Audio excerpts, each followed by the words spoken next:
President Biden has warned Israel that there are no excuses for not allowing more aid into Gaza. The US military has released more footage tonight of another humanitarian aid drop in Gaza, 60 bundles of food, which they say provide more than 36,000 meals. The United States says a quarter of the population is now close to famine. Our senior international correspondent Orla Guerin has sent this report from the Israel-Egypt border, a warning it contains upsetting images. Sometimes war kills slowly and quietly. Hunger attacking the tiniest bodies. The Al Adwa Health Centre in Rafah is filling up with malnourished infants, like Ahmed, who has lost half his body weight during the war. Children who survive the bombings may not survive famine.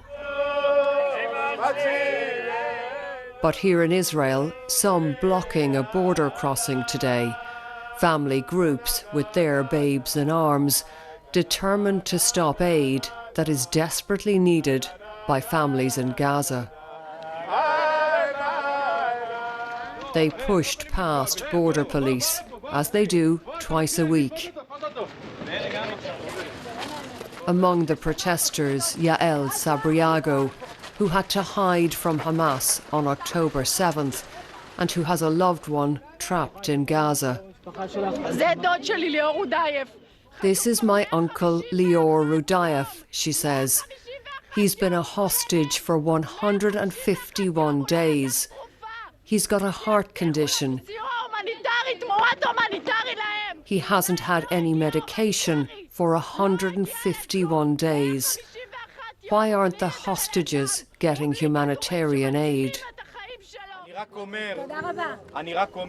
The commander says, I'm opening the border today. Not today, says the protest organiser Reut Ben Haim.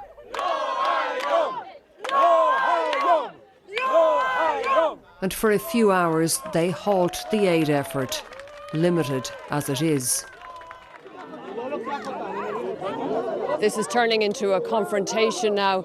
The border police are threatening to drag the protesters away. They've been telling them they have to move, that they can't stay here.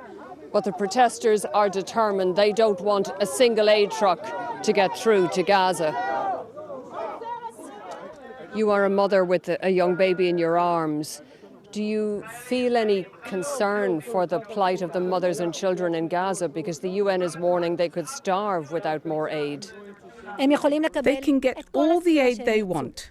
Release the hostages and they will get all the aid, everything, on condition that the hostages will be released. But the ordinary people of Gaza aren't in a position to release the hostages, and yet you're blocking the aid that could save their lives.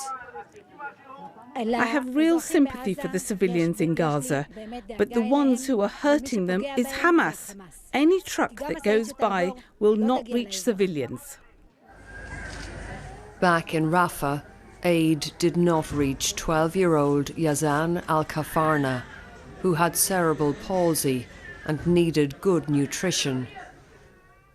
Here's how he looked before the ravages of war, before his family had only scraps to feed him. His mother says he used to eat and move and laugh and play. Yesterday, Yazan died from malnutrition. Orla Guerin, BBC News, at the Israeli border.